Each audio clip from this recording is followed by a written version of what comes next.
उस पुराने गांव के कोने में एक छोटी सी कच्ची हवेली थी। हमेशा शाम को उसके आंगन में एक दिया जलता था, लेकिन घर में खामोशी की गूंज होती थी। ये कहानी है सावित्री की, एक जवान बेवा जिसके चेहरे पर सुकून था, पर आंखों में एक गहरा दर्द छुपा था।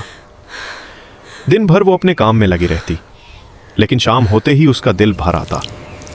उसके पति को गुजारे 2 साल हो चुके थे, लेकिन उसकी जिंदगी अब भी वहीं रुक गई थी, उस पाल पर जब सब कुछ टूट गया था। हर शाम वो दिया जलाकर खुदा से एक सवाल करती, क्या जिंदगी वाकई इतनी लंबी होती है जब दिल खाली रहे? उसका दिल चाहता था कोई आए, बस उसे एक बार कहे, तुम अकेली नहीं हो सावित्री। मगर वक्त बेरहम था। गांव के लोग उसे इज्जत देते थे, लेकिन उसके दिल के दर्द को कोई नहीं समझता था। एक दोपहर जब हवा सूखी थी और धूल के साए उड़ रहे थे, सावित्री ने अपने दरवाजे पर एक हल्की सी दस्तक सुनी। दरवाजा खोला तो सामने 3 सफेद दाढ़ी वाले बुजुर्ग खड़े थे। उनके कपड़े आसमान के रंग जैसे साफ थे, चेहरे पर सुकून और आंखों में एक अजीब रोशनी थी, जैसे पुरानी दुनिया के राज समाये हुए हो। सावित्री ने पूछा, आप लोग कौन हैं?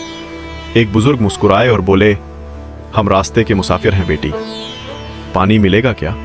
उसने तुरंत उन्हें पानी पिलाया और अंदर बुलाया। पहली बार उस घर के अंदर इंसानी सांस की गर्माहट महसूस हुई। उन बुजुर्गों की बात करने का अंदाज नर्म था, उनकी बातों में दुआ थी और उनकी आंखों में एक अजीब से तसल्ली। रात के खाने पर उन्होंने कहा, बेटी, इंसान तब तन्हा होता है जब वो अपनी दुआ भूल जाता है। सावित्री चुप रही, लेकिन उसके दिल में उनकी बात उतर गई।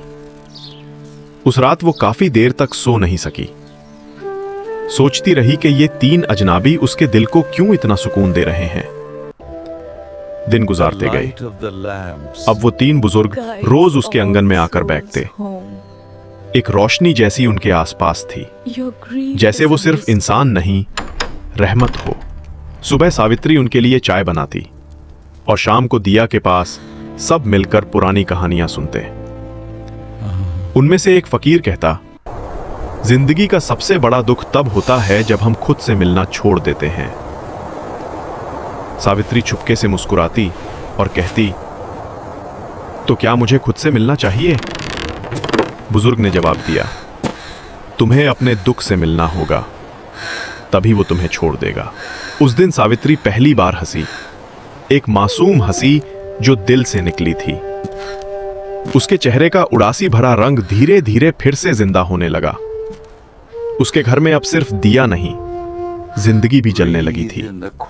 तीनों बुजुर्ग उसके लिए मेहमान नहीं रहे, वो उसके अपने बन गए।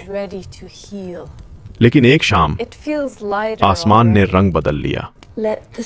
हवा तेज चलने लगी, बारिश के साथ बिजली चमकी और वो दिया झिलमिलाने लगा जो हमेशा उसके दिल का नूर था।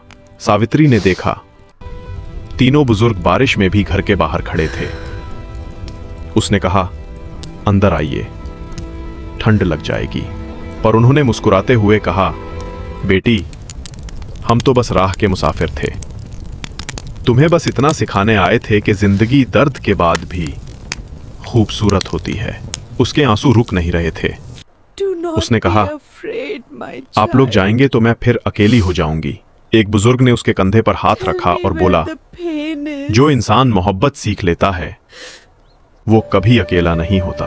ये कहकर वो तीनों बारिश के अंधेरे में गायब हो गए, जैसे वो कभी थे ही नहीं, सिर्फ दुआ की तरह आए थे और रहमत की तरह चले गए। अगले दिन सुबह सावित्री ने आंखें खोली तो घर में एक नई रोशनी थी। आंगन में 3 दिया जल रहे थे, बिल्कुल वहां जहां वो फकीर बैठते थे। उसने आंसुओं के साथ मुस्कुराया। शायद वो लोग इंसान नहीं थे, मेरे भगवान ने उनका रूप लिया था। उसने पहली बार अपने लिए चाय बनाई और खिड़की के पास बैठकर सूरज को देखा। बारसों बाद उसने महसूस किया कि उसके दिल में सुकून है। वो रोज उसी जगह 3 दिया जलाने लगी। हर दिया एक दुआ था, एक बुजुर्ग के लिए। अब वो अपने दुख के साथ लड़ती नहीं थी, उन्हें समझ चुकी थी। और जब भी हवा छोटी सी लहर के साथ उस दिया को हिलाती, उससे लगता जैसे वो 3 फकीर फिर से वापस आ गए हो उसके आसपास। साल बीत गए। सावित्री अब गांव की सबसे मुस्कुराती औरत थी। एक बुजुर्ग उससे कहते, जिंदगी का दुख तब कम होता है जब तुम किसी और के लिए मुस्कुराती हो। सावित्री पहली बार हंसी, हल्की, मासूम और दिल से। उसकी आंखों के आंसू अब भी थे, मगर उनमें अब दर्द नहीं, दुआ थी। जैसे जिंदगी ने उसे फिर से जीने की वजह दे दी हो। तीनों बुजुर्ग उसके लिए फकीर नहीं बल्कि मोहतरमात बन गए, जिन्होंने उसके दिल का बोझ हल्का कर दिया। लेकिन एक शाम आसमान ने रंग बदल लिया। आंधियां उठी, बारिश बरसी और घर का दिया झिलमिलाने लगा। सावित्री ने देखा, तीनों बुजुर्ग बारिश में भी घर के बाहर खड़े थे, हाथ जोड़कर मुस्कुराते हुए। उसने कहा, अंदर आइए, ठंड लग जाएगी। लेकिन उन्होंने बस इतना कहा, हम तो बस राह से गुजारते मेहमान थे, तुम्हारा सफर यहां से आगे खुद लिखा जाएगा। उस पाल सावित्री के दिल में एक अजीब सी खामोशी छा गई। उसने समझा, कभी कभी जो इंसान हमारे जख्मों को भर देते हैं वो हमेशा हमारे साथ नहीं रहते, बस हमें जीना सिखाकर चले जाते हैं। अगले दिन सुबह घर में एक अजीब सा सुकून था। सावित्री ने देखा, तीनों फकीर नहीं थे, उनकी जगह 3 दियाओं का हल्का सा धुआं हवा में उठ रहा था। उसने आंसुओं के साथ मुस्कुराया। उसके दिल ने कहा, शायद वो इंसान नहीं, रहमत थे। उसने पहली बार अपने लिए चाय बनाई और सूरज के साथ खिड़की के पास बैठ गई।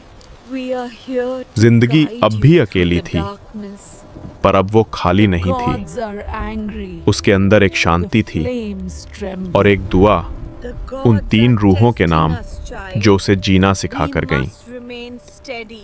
साल बीत गए।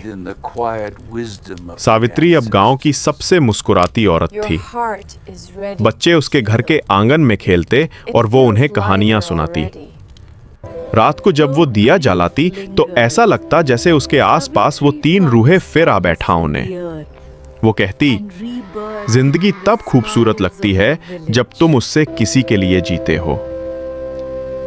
हर शाम दिया जलता और हर रोशनी के साथ एक नई कहानी लिखी जाती।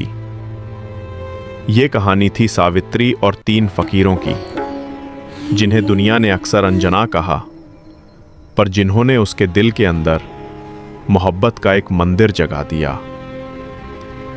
और आखिर में वो आसमान की तरफ देखकर कहती, शुक्रिया खुदा, मुझे दर्द भी दिया लेकिन उसके साथ मोहब्बत भी सिखा दी।